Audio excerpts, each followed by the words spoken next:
Capítulo 9. Intervenção dos espíritos no mundo corpóreo. Possessos. Pergunta número 473. Um espírito pode, momentaneamente, revestir-se do envoltório de uma pessoa viva, quer dizer, introduzir-se em um corpo animado e agir em substituição ao espírito encarnado? O espírito não entra em um corpo como se entra numa casa. Ele se identifica com o espírito encarnado que possui os mesmos defeitos e as mesmas qualidades para uma ação conjunta, contudo, é sempre o espírito encarnado que age como deseja sobre a matéria de que está revestido. Um espírito não pode substituir aquele que está encarnado, porque este está ligado ao corpo físico até o tempo estabelecido para o termo da existência material. 474. Se não há possessão propriamente dita, ou seja, coabitação de dois espíritos no mesmo corpo, a alma pode encontrar-se na dependência de um outro espírito, de maneira a ser subjugada ou obsedada, a ponto de ter sua vontade vencida? Sim, e aí estão os verdadeiros possessos. Mas saibam que essa dominação não se faz jamais sem a conivência daquele que a sofre, seja por sua fraqueza, seja por seu desejo.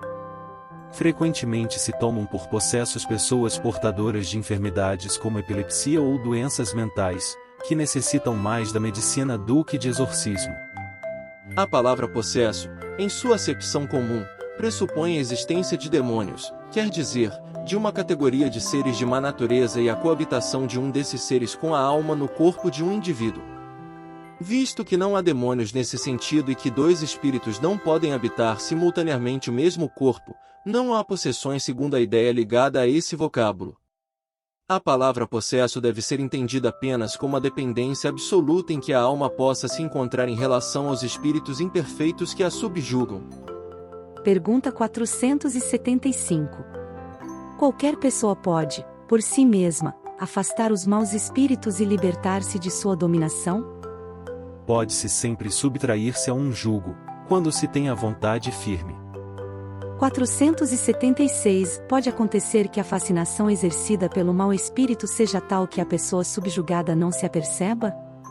Neste caso, uma terceira pessoa pode fazer cessar o processo?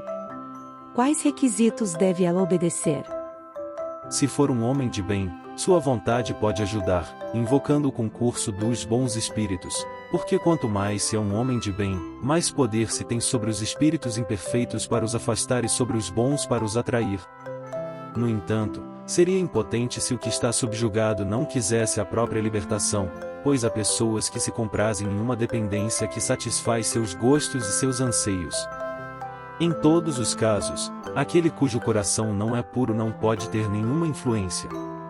Os bons espíritos o desprezam e os maus não o temem. 477. As fórmulas de exorcismo têm alguma eficácia sobre os maus espíritos? Não. Quando esses espíritos veem alguém que leva a coisa a sério, riem e se obstinam. 478. Há pessoas animadas por boas intenções e nem por isso menos obsedadas. Qual é o melhor meio de se livrarem dos espíritos obsessores? Cansar-lhes a paciência, não dar nenhuma atenção às suas sugestões, mostrar-lhes que perdem seu tempo, então, quando veem que não têm nada a fazer, se vão. 479. A prece é um meio eficaz para curar a obsessão? A prece é uma poderosa profilaxia. Mas saibam que não é suficiente murmurar algumas palavras para obter o que se deseja. Deus assiste àqueles que agem e não os que se limitam a pedir. É necessário, portanto, que o obsedado destrua em si mesmo a causa que atrai os maus espíritos. Pergunta 480. O que se deve pensar da expulsão de demônios referida nos evangelhos? Isso depende da maneira como se interpreta. Se por demônio se designa um mau espírito que subjuga o indivíduo, quando a sua influência for destruída, ele será verdadeiramente expulso. Se atribuem a ação perniciosa de uma doença ao demônio, quando a curarem, dirão também que expulsaram o demônio. Uma coisa pode ser verdadeira ou falsa, de acordo com o sentido que se dê às palavras. As maiores verdades podem parecer absurdas quando se olha apenas a forma e quando se toma a alegoria por realidade. Compreendam bem isso e guardem esta informação, pois é de aplicação geral.